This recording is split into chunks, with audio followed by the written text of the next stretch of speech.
All right.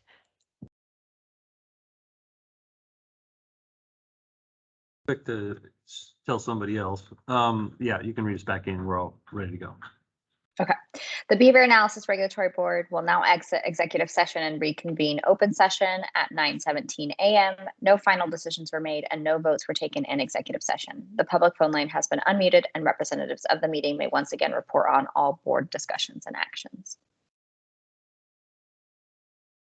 Okay.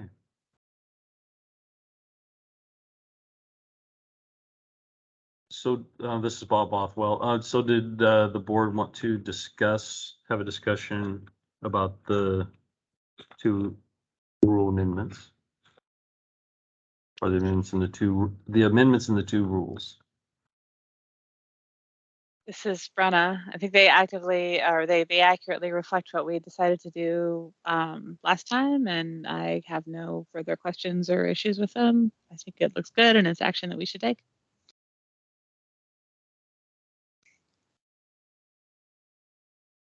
This is Megan Johns. I agree. This is Jenny White. I agree. This is Marie McMahon. I agree. Okay. So then on to item number 4. We need one of the board members to propose adopting the rules as they are written or presented. This is Brenna. I so propose. This is Corey Stump. I second. And it seems like it'd be more fun to throw Heather a curveball, but Just to spice things up a little bit, you know. Your roll call, Megan. Look like you're getting ready to do it. I was.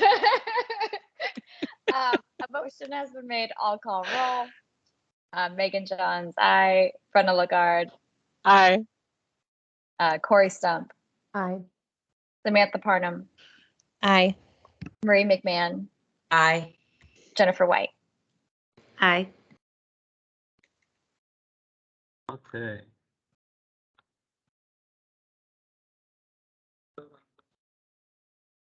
So the next item on the agenda is on slide 58. The proposed rule schedule. Has everybody had an opportunity to look at that? So we need a motion to accept it or amend it if needed. This is Brenna. I move to accept the schedule that appears on slide 58. This is Jenny White. I second the motion. A motion has been made. I'll call roll.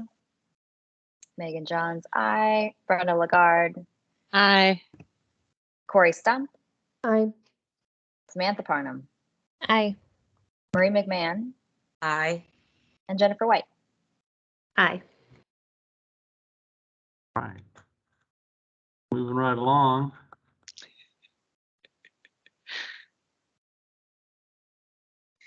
Next on the agenda is public and interested parties feedback. And Megan, you hopefully have a gift to read, bringing us into public and interested parties feedback. If not, I'm happy to help you.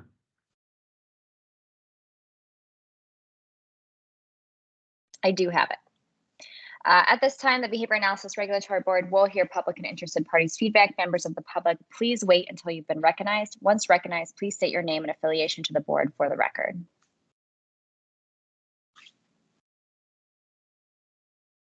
Good morning on the phone. This is Bob Bothwell with the Health Licensing Office. Is there anybody on the phone that would like to make public comment? Hi, this is Paul Turdahl. Good morning, Mr. Turdahl. How are you? I'm doing great, thanks. Board, can you hear him on the speaker? I'm getting a nod, yes. Great. So may I proceed? Go ahead, proceed, please. Great, thank you. So my name is Paul Turdahl, and I'm a ABA consumer. So I have two children who receive ABA therapy services. I have done a fair amount of work over the years relating to legislation and rulemaking regarding ABA therapy services. I submitted some written public comment also, which I believe was included in the latest version of the meeting materials of the last 2 pages. And I basically wanted to just inform you and also ask for feedback from your members of the public regarding some legislation that is being drafted for the upcoming 2023 legislative session. This is essentially finishing work that was started in the last session on Senate Bill 358. The purpose is largely to, I'll call it like bug fixing, to sort of address miscellaneous sort of glitches and things in regarding regulation of ABA therapy that have come to my attention over the years. Some of them were brought to my attention by Sylvie Donaldson, some through other sources. So the key things that we're working on, so one would be child abuse reporting. Oregon generally requires pretty much everybody who works with children to report child abuse, but we never added licensed analysts to that list of mandatory reporters, so we would do that. Oregon also has a law that bans gay conversion therapy, but that as it written, it applies to psychologists and occupational therapists, but it doesn't specifically apply to licensed behavior analysts. We wanted to add that in. There's another statute regarding duty to report unprofessional conduct, arrests, and convictions to this board. And again, licensed behavior analysts are not currently in scope, so we would fix that. There's miscellaneous issues that came to my attention through discussion with Sylvie Donaldson over the years. One of the key things is, currently under the existing statutes, this board, your board has authority over writing and passing administrative rules, which is obviously what you were just discussing in your previous agenda item. There's actually nothing in the statute currently that even suggests that you have any role in enforcement or disciplinary actions. And Sylvie suggested a couple of years ago just clarifying the statute to align with your current practice that the staff consults with this board regarding enforcement. So that would align things there. There's some other kinds of things in there. There's a provision regarding behavioral health treatment for teens. Currently in Oregon, teens age 15 and up can seek medical advice from a physician without parent consent, but may seek mental health counseling or mental health services at the age of 14 without parental consent. Currently, AV providers are not in either one of those statutes, and so the intent would be to align ABA with the other mental health professionals. So that is something that we have in there. There's all of those things were covered in Senate Bill 358, so they had considerable legislative work. I was encouraged by the legislature to resubmit it basically as it was with some very minor tweaks, and so that's where the intent is to start, although I've been interested in feedback. There's one other provision that I would really love to get the board's feedback on and the agency's feedback on. I had some feedback from a number of the ABA providers, particularly the larger companies, about the processing time for the RBAI credential. They have been concerned that because of the very tight labor market, when they submit an application for an RBAI, it still takes some amount of time before it is approved, and they risk losing employees to other jobs outside of the profession during that time. And I'm interested in ideas about possible ways to address that.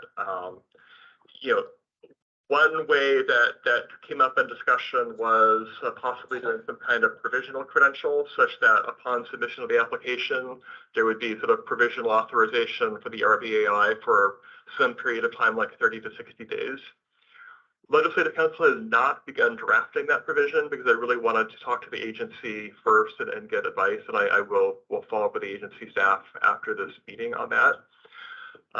So that's generally what we're working on, and I guess are there any questions from the board or anybody else? And I will add, we're going to only have 3 minutes, but if any just quick questions or things that I should follow up on or any feedback or response. So if I may, Madam Chair and members of the board, our licensing manager, Tina Russell, would like to make a comment with regards to the application process. Great. Thanks. Tina, are you on? Yes. Good Okay, morning. My question would be, would you rather talk to me regarding some of the conflicts that we see in the application process, or would you like me to go ahead and give you some of those, some ideas of streamlining this? Since you did say you would like to talk to staff after. I think what we should do is you and I should schedule a call maybe for next week to discuss it. If, like I said, I literally have only 2 minutes now, but if you want to just discuss it for the record and see if any members of the board have any comments or questions. So, Okay. Tina, if you don't mind, go ahead and brief the board on what we're seeing here at the office. Okay, so this started earlier this year where I started seeing a lot of applications that were coming in from the employers.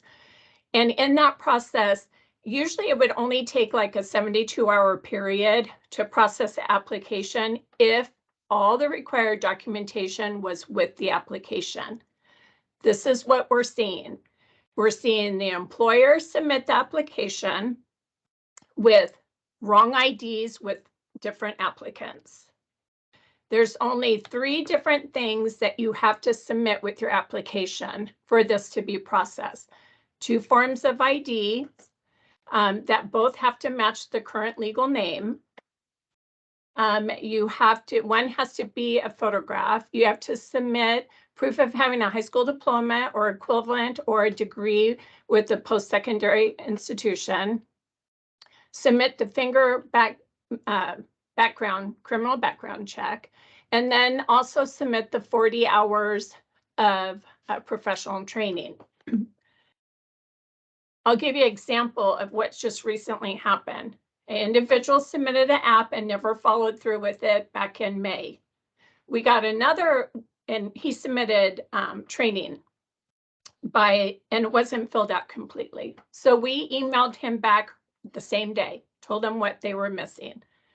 Then yesterday we received another application with different training that happened in September with a different provider doing that training. When we called the individual told us he never did training in September. He only did the training in May. That's one of the problems. The other one is when employers are submitting applications, they're not sending all the items that are required. When we reach out to the applicant, because we're required to reach out to the applicant, not the employer. When you start doing third party like that, there's a lot of phone calls, a lot of emails coming in. When we reached out to the applicant, they thought we were a scam and hang up the phone on us. If it's missing, like Social Security, the names are wrong, those are automatic send back to the applicant. We don't mail it back to the applicant. We reach out by email and do our due diligence to get a hold of these individuals that are applying. So those are some of the things that we are having happen here, that the employer will call us. They'll start asking us questions. And really, we just want to go through the applicant. If the employer wants to pay for the application and the license fee, and submit the app after the applicant has filled it all out, then there shouldn't be a problem. These should be processed in, just a few days, and the license can be looked up on our HLO website to see if these individuals are licensed or not. Does anybody have? Any questions? Very briefly, this is Paul. I really appreciate that feedback. And like I said, nothing has been drafted, so I will reach out to talk to you directly and then maybe follow up with some of those agencies. So I have to go, but I will go back to the recording later, and like I said, I'll follow up with you. But again, Okay. thank you so much for that feedback. You're welcome. Thank you, Paul. Okay, sounds like he hung up. This is Bob at HLO. Is there anybody else on the phone, the public phone, that would like to make comment?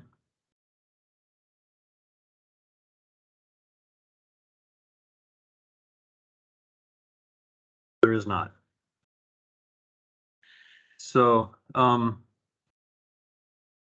I don't previously- have, sorry, this is Brenna. No, go I don't ahead, have Brenna. any relevant personal anecdotal experience about licensing RBIs. Does anybody else on the board have any personal experience, either, one way or the other? This is Megan Johns. I have had a lot of experience with trying to get people licensed. I've had like a mix of things where I think when I first started doing it, we were having the applicants do it and then they were missing documents. So then we were still having an issue. So then I think company-wide, we started kind of like having them kind of fill it out and have us go over it before we submit it. So nothing was missing. So I do think that's definitely an issue, but I think it's a difficult situation, I think, because the applicants are often very young and some of them get married and then don't think about their previous name change and don't have their documentation. We have that a lot with Hood River, with the Latino community, like where, like they don't put their whole name on the application because they don't use their whole name. And then there's like an issue within the application process. This is Samantha Parnham.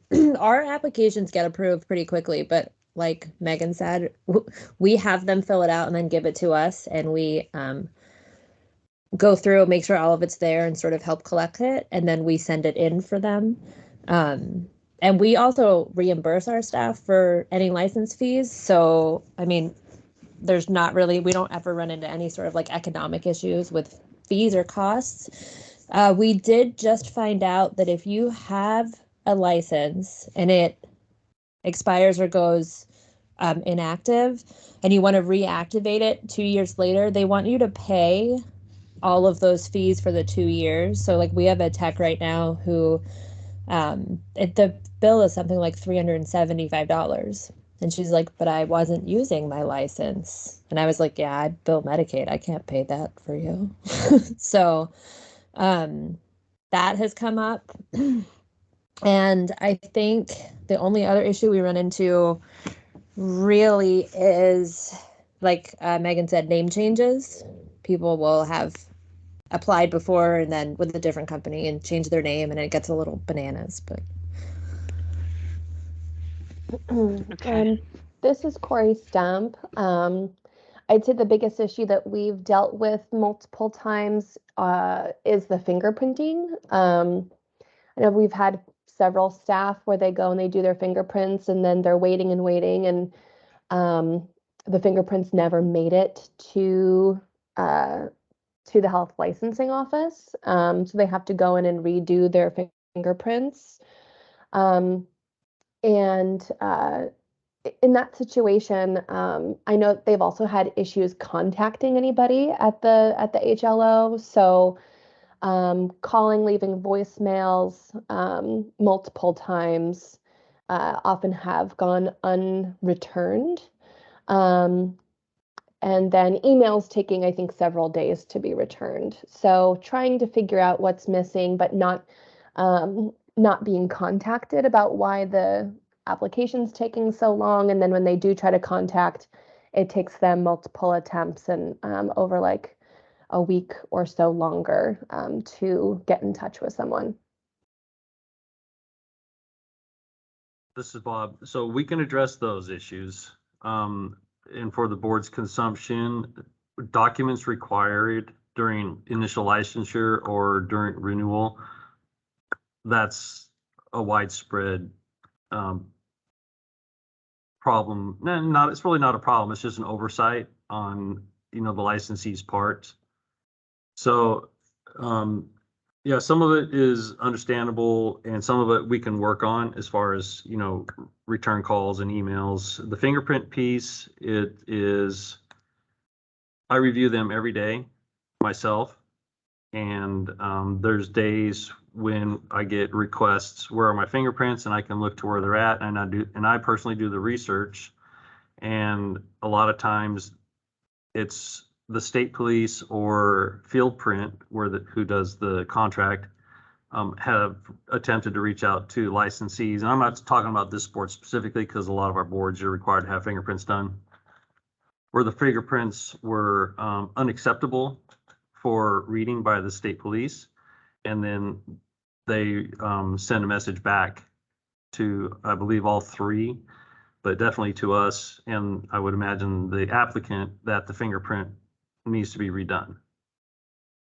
So there's a lag time there. And the fingerprints are pretty much automated these days. We're in the Field Print offices, and sometimes the folks that read them initially don't have the expertise or the experience before it goes off before it's recorded and sent to the state police. So there's also some problems that the office doesn't have control of, and it's an inherent problem all across the board, is for all boards. Okay, thanks, Bob. So, and I might say that when I am notified of a fingerprint being bad, I bring it up to licensing and have the specialist reach out to the applicant and let them know. So That's helpful. yeah, we are about customer service here, and our business is to license, and we do work through the barriers as fast as we can, and we've even attempted to reduce some when we're legally able to reduce them to get folks licensed. So yeah, Tina and I will talk with Paul next week to help him understand what happens here and some of the things in his letter that he has questions about, and then on the phone calls and returning emails in a timely manner as well. And this is Tina again. I haven't had anybody recently come, or my staff come, to say that there's been any problems. I think at the beginning of the year, there was quite a few, but now that it's more employers are knowledgeable, have more knowledge about what our process is, we are having less problems. So I can say that until yesterday with the training. So that will be a situation that we need to deal with. But also remember that when individuals are renewing, those individuals, and I'm not sure any of you as employers, but those individuals need to be the one marking their, if they've been, are on probation or parole, or if they've had any type of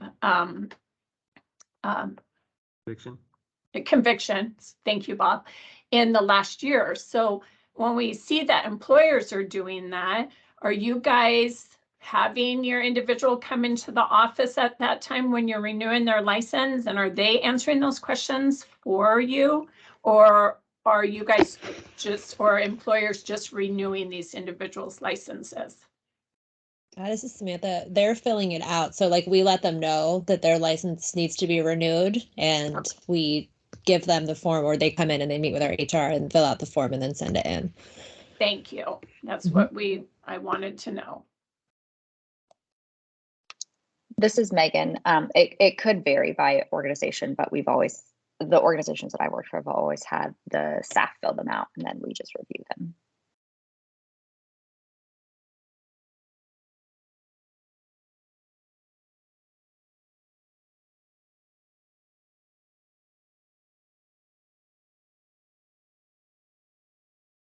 Anybody else have anything?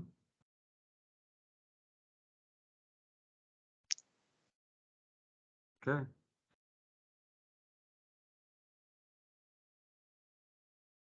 All right, as I understand it, All right, so you guys are gonna talk to Paul, and then maybe next meeting we can, yeah, get an update if there's any process improvements that could happen, and we appreciate your cooperation with this. For sure. Yeah. Yeah, so we'll talk to him and we'll brief you on at the next board meeting. Yeah. So if there's nothing else, we can adjourn.